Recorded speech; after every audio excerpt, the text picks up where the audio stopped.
Araw-araw na pagbasa ng Biblia, Araw 54. Lumang Tipan, Exodus 33, 7-23, Exodus 34. Kinuha ni Moises ang isang tolda at itinayo ito sa labas ng kampo, nang may kalayuan sa kampo. Tinawag niya itong tolda ng pagpupulong. Ang sinumang magtanong kay Yahweh ng anumang bagay ay lalabas ng tolda ng pagpupulong, sa labas ng kampo. Sa tuwing lalabas si Moises sa tolda, lahat ng tao ay tumatayo sa harap ng pasukan ng kanilang tolda at tinitingnan si Moises hanggang siya ay makapasok sa loob. Kapag pumapasok si Moises sa tolda, ang halijing ulap ay bumababa at nananatili sa labas ng tolda, at nagsasalita si Yahweh kay Moises.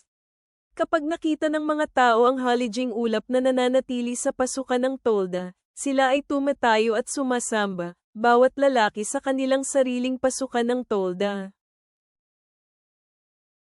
Kinakausap ni Yahweh si Moises ng harap-harapan, tulad ng isang lalaking nakikipag-usap sa kanyang kaibigan.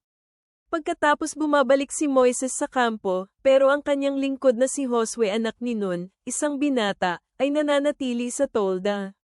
Sinabi ni Moises kay Yahweh, "Tingnan mo, sinasabi mo sa akin, dalhin mo ang mga taong ito sa kanilang paglalakbay, pero hindi mo pinaalam sa akin kung sino ang ipapadala mo na kasama ko. Sinabi mo, nakikilala mo ako sa pangalan, at ikaw din ang nakatagpo ng pabor sa aking paningin. Ngayon kung ako ay nakatagpo ng pabor sa iyong paningin, ipakita mo sa akin ang iyong mga paraan nang sa ganon ay makilala kita at patuloy na makatagpo ng pabor sa iyong paningin. Tandaan mo ang bayang ito ay iyong bayan." Sumagot si Yahweh, "Ang sarili kong presensya ay sasama sa iyo, at bibigyan kita ng pahinga." Sinabi ni Moises sa kanya, "Kung ang inyong presensya ay hindi sasama sa amin, huwag mo kaming alisin mula rito. Dahil kung hindi, paano malalaman na ako ay nakatagpo ng pabor sa iyong paningin, ako at ang inyong bayan? Hindi ba nararapat lamang na sumama ka sa amin para ako at ang iyong bayan ay maiba mula sa lahat ng ibang bayan na nasa ibabaw ng mundo?" Sinabi ni Yahweh kay Moises, "Gagawin ko din ang bagay na ito na iyong hiniling, dahil ikaw ang nakatagpo ng pabor sa aking paningin, at nakikilala mo ako sa pangalan." Sinabi ni Moises, "Pakiusap ipakita mo sa akin ang inyong kaluwalhatian." Sinabi ni Yahweh, "Gagawin ko ang lahat ng aking kabutihan sa inyo, at ipapahayag ko ang aking pangalang Yahweh sa inyo. Magiging maawain ako sa kanino man na magiging maawain, at magpapakita ako ng habag sa kanino man na magpapakita ng habag." Pero sinabi ni Yahweh, "Hindi mo maaring makita ang aking mukha, dahil walang sino man ang maaaring makakita sa akin at mabuhay." Sinabi ni Yahweh, "Tingnan mo, dito ang isang lugar sa pamamagitan ko, tatayo ka sa batong ito.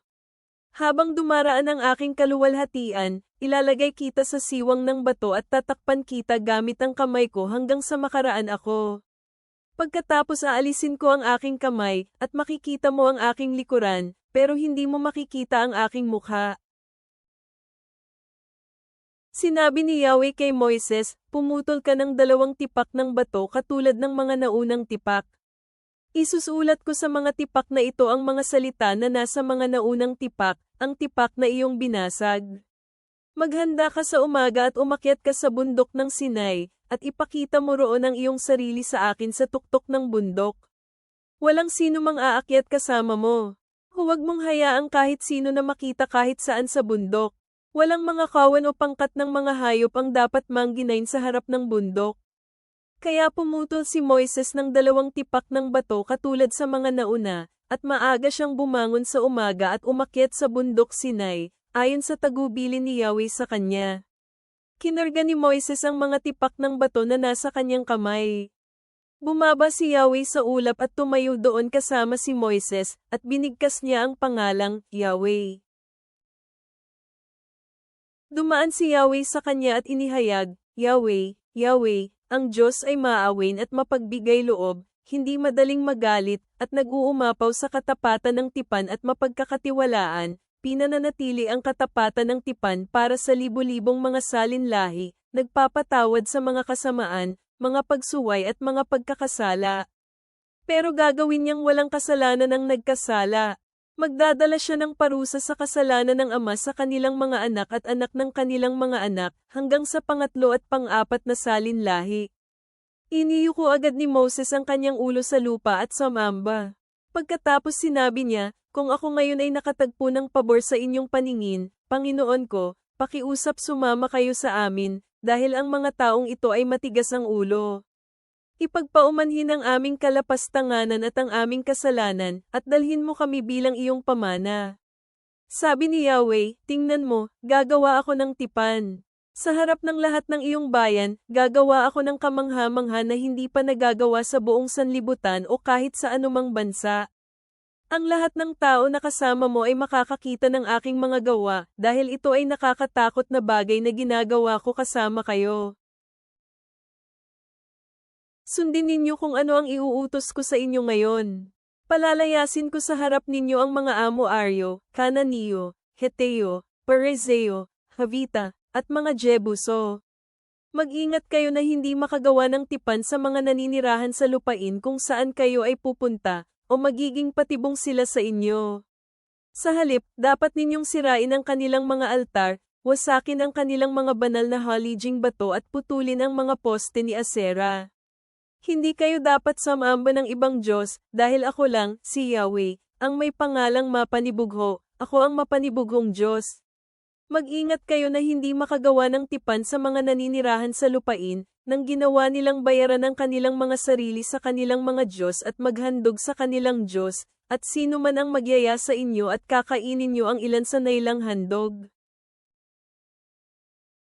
Kahit kunin ninyo ang ilan sa kanilang mga anak na babae para sa inyong mga anak na lalaki, at ang kanyang mga anak na babae ay gawing bayaran ang kanilang sarili sa kanilang mga Diyos, at ang inyong mga anak na lalaki ay gagawin nilang bayaran ang kanilang sarili para sa kanilang Diyos. Huwag kayong gumawa ng mga Diyos-Diyosan para sa inyong sarili na gawa sa tinunaw na metal. Dapat ninyong ipagdiwang ang pista ng walang lebadurang tinapay. Tulad ng aking iniutos sa inyo, kailangan ninyong kainin ang tinapay na walang lebadura sa loob ng 7 araw at sa takdang panahon sa buwan ng Abib, dahil sa buwan ng Abib kayo ay lumabas mula Ehipto. Ang lahat ng panganay ay akin, bawat panganay ng inyong mga toro, maging ang mga baka at tupa. Dapat ninyong bilhin muli ang panganay na asno kasama ang kordero, pero kung hindi ninyo ito bibilhin ulit, kailangan baliin ninyo ang leeg nito. Dapat ninyong bilhin muli ang lahat ng panganay ninyong anak na lalaki. Walang haharap sa akin kahit isa na walang dala. Maaari kayong magtrabaho sa loob ng 6 na araw, pero sa ika-7 araw kailangan ninyong magpahinga. Kahit na sa panahon ng pagbubungkal ng lupa at pag-aani, kailangan ninyong magpahinga. Dapat ninyong ipagdiwang ang pista ng mga linggo kasama ang unang pag-aani ng trigo, at dapat ninyong ipagdiwang ang pista ng pagtitipon sa huling araw ng taon. Dapat haharap sa akin ang lahat ng inyong lalaki, si Yahweh na Diyos ng Israel, 3 beses sa bawat taon. Dahil palalayasin ko ang mga bansa sa harap ninyo at palalawakan ang inyong hangganan. Walang sino mang maghahangad na sakupin ang inyong lupain at kukuha nito kapag kayo ay haharap sa akin, Yahweh, ang inyong Diyos, 3 beses sa bawat taon. Hindi ninyo dapat ialay ang dugo ng aking handog ng may anumang lebadura, ni anumang karne mula sa handog sa pista ng Pasko ang matira sa umaga. Dapat ninyong dalhin sa aking bahay ang pinakamagandang unang ng prutas mula sa inyong mga bukid. Hindi ninyo dapat ilaga ang batang kambing sa gatas ng ina nito. Sinabi ni Yahweh kay Moises, "Isulat mo itong mga salita dahil ipinapangako ko ang aking sarili ng mga salitang ito na aking sinabi, at gumawa ng tipan sa inyo at sa Israel." Naroon si Moises kasama si Yahweh ng 40 araw at gabi, hindi siya kumain ng kahit anong pagkain o uminom ng tubig. Isinulat niya sa mga tipak ang mga salita ng tipan, ang 10 utos. Nang makababa si Moises galing sa bundok ng Sinai dala ang 2 tipak ng mga utos ng tipan sa kanyang kamay, hindi niya alam na ang balat ng kanyang mukha ay lumiwanag habang nakikipag-usap siya sa Diyos. Nang makita ni Aaron at ng mga Israelita si Moises, ang balat ng kanyang mukha ay lumiliwanag, at natakot silang lumapit sa kanya. Pero tinawag sila ni Moises at si Aaron at ang lahat ng pinuno sa komunidad ay lumapit sa kanya. Pagkatapos nakipag-usap si Moises sa kanila. Pagkatapos nito, ang lahat ng mga tao sa Israel ay lumapit kay Moises at sinabi niya sa kanila ang lahat ng utos na ibinigay ni Yahweh sa kanya sa bundok ng Sinai. Nang natapos makipag-usap ni Moises sa kanila, naglagay siya ng takip sa kanyang mukha. Sa tuwing pupunta si Moises kay Yahweh para kausapin siya, inaalis niya ang takip. Pagkatapos ibabalik niya ang takip sa tuwing siya ay aalis. Lalabas siya sa kanyang tolda at sasabihin sa mga Israelita kung ano ang mga naging tagubilin sa kanya. Nakita ng mga Israelita ang mukha ni Moises na nagliliwanag. Pagkatapos ilalagay niya muli ang takip sa kanyang mukha hanggang sa bumalik siya sa loob para makipag-usap kay Yahweh. Bagong tipan. Mark 7:1-30. Nagtipon-tipon sa paligid niya ang mga Pariso at ilang mga eskriba na nanggaling sa Jerusalem. At nakita nila ang ilan sa mga alagad niya na kumain ng tinapay na madungis ang kanilang mga kamay, na hindi nahugasan, dahil ang mga Pariso at lahat ng mga Hudyo ay hindi kumakain hanggang hindi sila naghuhugas ng maigi ng kanilang mga kamay. Pinanghahawakan nila ang kaugalian ng mga nakatatanda. Tuwing nanggagaling sa pamilihan ng mga Pariso, hindi sila kumakain hanggang hindi sila nakapaligo. At marami pang ibang mga patakaran ang mahigpit nilang sinusunod, kasama na rito ang paghuhugas ng mga tasa, palayok, mga sisidlang gawa sa tanso, pati na ang mga upuan sa hapag-kainan.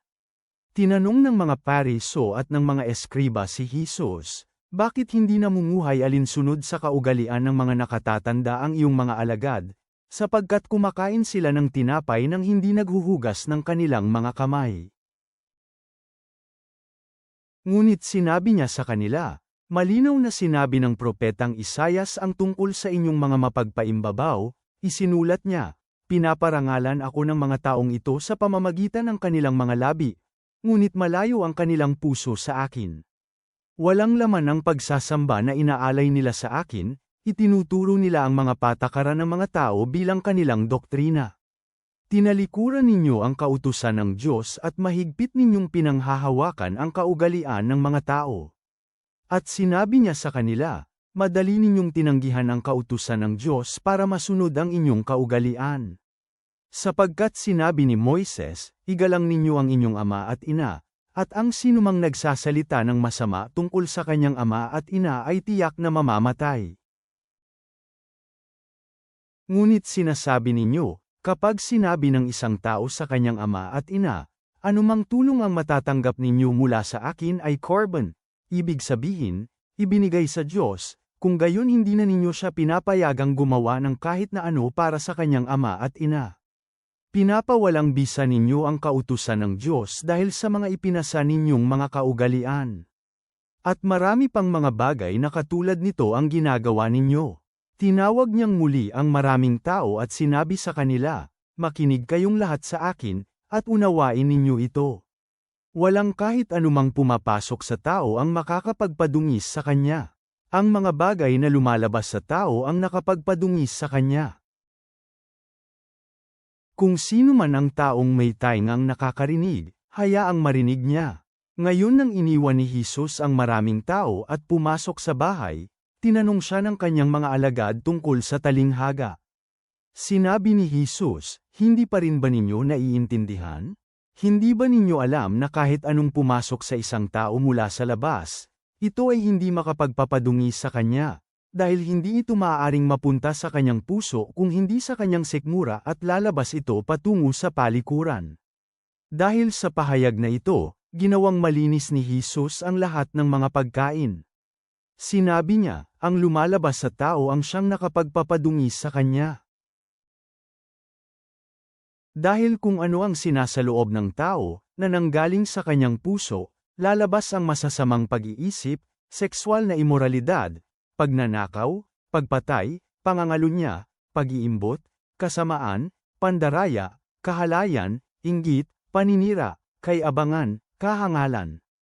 Ang lahat ng mga ito na mas asama ay nanggagaling sa loob, at ito ang mga nakakapagpapadungis sa isang tao. Tumayo siya mula doon at umalis papunta sa lupain ng Tyro at Sidon. Pumasok siya sa isang bahay at hindi niya nais na malaman ng kahit na sino na naroroon siya, ngunit hindi niya nagawang makapagtago. Subalit may isang babae na may anak na babae na sinapian ng maruming espiritu, nang nakarinig ng tungkol sa kanya ay agad-agad lumapit at nagpatira pa sa kanyang paanan. Ngayon ang babaeng ito ay isang Griego na taga-Seraphonisa, ayon sa lahi. Nagmakaawa siya sa kanya na palayasin ang demonyo sa kanyang anak na babae. Sinabi niya sa kanya, hayaang pakainin muna ang mga bata, sapagkat hindi tamang kunin ang tinapay ng mga bata at itapon ito sa mga aso. Ngunit sumagot ang babae at sinabi sa kanya, Opo, Panginoon, kahit ang mga aso na nasa ilalim ng lamesa ay kumakain ng mumo ng mga bata. Sinabi niya sa kanya, dahil sa sinabi mo ito, malaya ka nang makakaalis. Lumayas na ang demonyo sa anak mong babae. Bumalik ang babae sa kanyang bahay at nakita ang bata na nakahiga sa higaan, at wala na ang demonyo. Mga awit, Psalm 25:8-15. Si Yahweh ay mabuti at matuwid, kaya itinuturo niya ang daan sa mga makasalanan. Pinapatnubayan niya ang mapagpakumbaba na may katarungan at itinuturo niya ang kanyang daan sa mga mapagpakumbaba. Ang lahat ng mga landas ni Yahweh ay ginawa mula sa katapatan sa tipan at pagiging mapagkakatiwalaan sa mga nag-iingat ng kanyang tipan at kanyang mga tapat na kautusan. Alang-alang sa iyong pangalan, Yahweh, patawarin mo ang aking kasalanan, dahil ito ay napakalaki. Sino ang taong may takot kay Yahweh? Tuturuan siya ng Panginoon sa daan na dapat niyang piliin. Ang kanyang buhay ay magpapatuloy sa kabutihan, at ang kanyang mga kaapu-apuhan ay magmamana ng lupain. Ang pakikipagkaibigan ni Yahweh ay para sa mga nagbibigay karangalan sa kanya, at pinapahayag ang kanyang tipan sa kanila. Ang aking mga mata ay laging nakatuon kay Yahweh, dahil pakakawalan niya ang aking mga paa mula sa lambat. Mapagmahal na Panginoon, kinikilala namin ang panganib ng walang laman na relihiyon at ang trahedya ng mga pusong tumigas laban sa iyong katotohanan. Habang kami ay nagmumuni-muni sa pananangis ni Jesus sa Jerusalem at sa kanyang mga babala tungkol sa mga huwad na guro, bantayan mo kami laban sa panlilinlang. Tulungan mo kaming isagawa ang aming ipinangangaral at mamuhay ng may integridad sa harap ng publiko at sa pribado. Naway kami ay maging tapat na tagapamahala ng Ebanghelyo, na maingat na humahawak sa iyong katotohanan at nagtuturo sa iba tungo sa buhay na matatagpuan lamang kay Kristo. Idinadalangin namin ito sa makapangyarihang pangalan ni Jesus. Amen.